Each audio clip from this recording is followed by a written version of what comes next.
Annyeonghaseyo teman-teman, kembali lagi bersama aku Ming.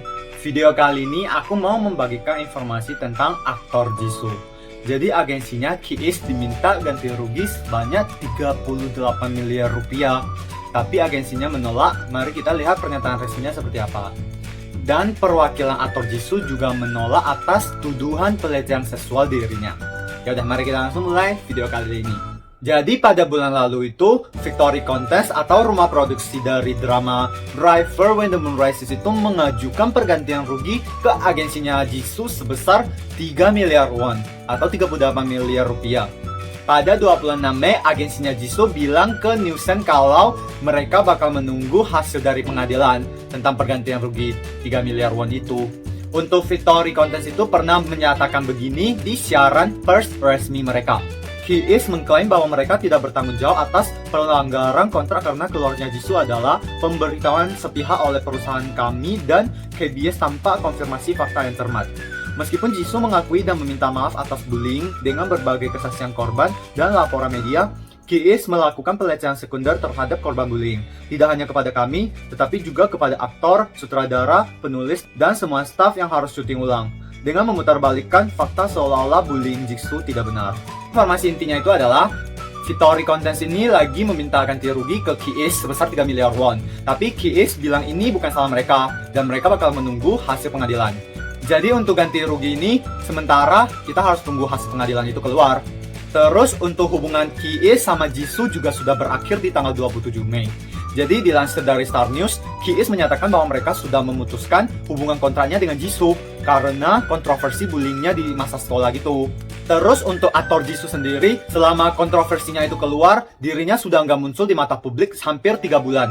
Dan pada tanggal 27 Mei, dirinya muncul lagi di Instagram untuk meminta maaf kepada fansnya yang sudah percaya dia selama 15 tahun atas perbuatannya di masa SMP-nya. Dan Jisoo juga menyatakan kalau dirinya sudah meminta maaf ke korban bullying yang masih bisa dihubungi.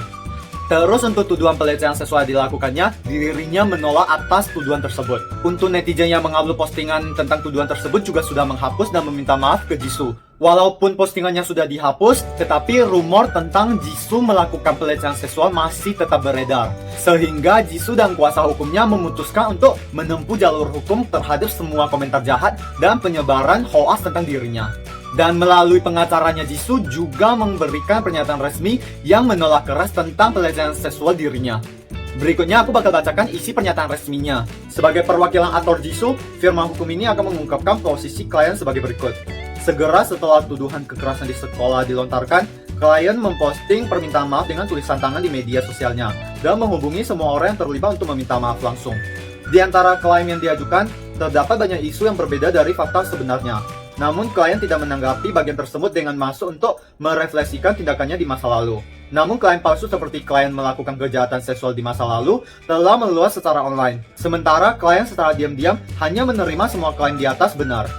Oleh karena itu, untuk mengoreksi informasi yang salah dan mengungkapkan kebenaran, klien akan mengajukan tuntutan pidana atas tuduhan melanggar Undang-Undang Promosi Pemanfaatan Jaringan Informasi dan Komunikasi dan Perlindungan Informasi dan lain-lain.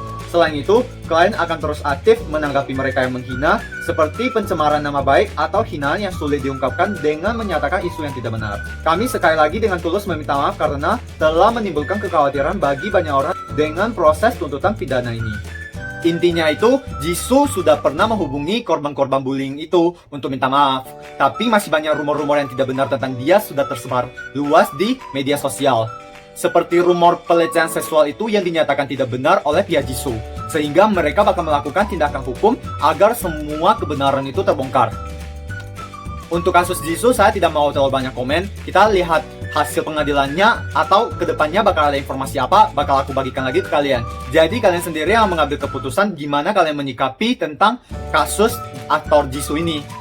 Ya udah, kita lanjut ke informasi berikutnya. Pada tanggal 27 Mei, SM Entertainment resmi menyatakan kalau aespa akan menolak semua hadiah dari fansnya. Jadi hadiah di sini kayak seperti kasih boneka langsung lah, kasih kado langsung, atau ada fan meeting terus kamu kasih sesuatu ke aespa itu sudah tidak diperbolehkan. Terus setelah informasi ini keluar, banyak fans aespa yang bertanya, kalau kami mau melakukan proyek ulang tahun atau donasi atas nama aespa, apakah sudah tidak diperbolehkan? Nah, sebenarnya project-project begitu masih boleh, asalkan bukan kasih hadiah yang langsung ditujukan kepada aespa, itu masih boleh banget.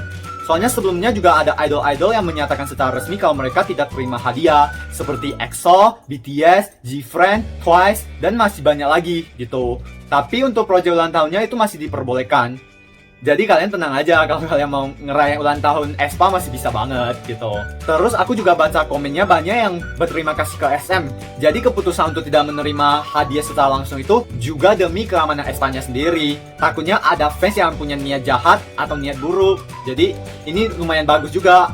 Dan untuk netizen Korea banyak yang memuji aespa karena aespa sebagai rookie idol yang baru 6 bulan sudah bisa mengambil keputusan untuk menolak hadiah dari fans itu. Sisi lainnya boleh dinilai kalau aespa itu sekarang sudah sukses banget, sudah menghasilkan banyak uang dan tidak perlu lagi terima hadiah dari fans. Ya, jadi sebenarnya itu juga cuman ya lelucon lah ya. Yang penting aespa sekarang sudah boleh dibilang salah satu rookie atau girl group yang sangat sukses. Oke, sekian informasi-informasi yang aku share di video kali ini. Jangan lupa subscribe channel aku, kasih like, kasih komen biar kita ada interaksi dan aku menjadi YouTuber yang lebih baik ke depannya. Sampai jumpa di video berikutnya. Annyeong!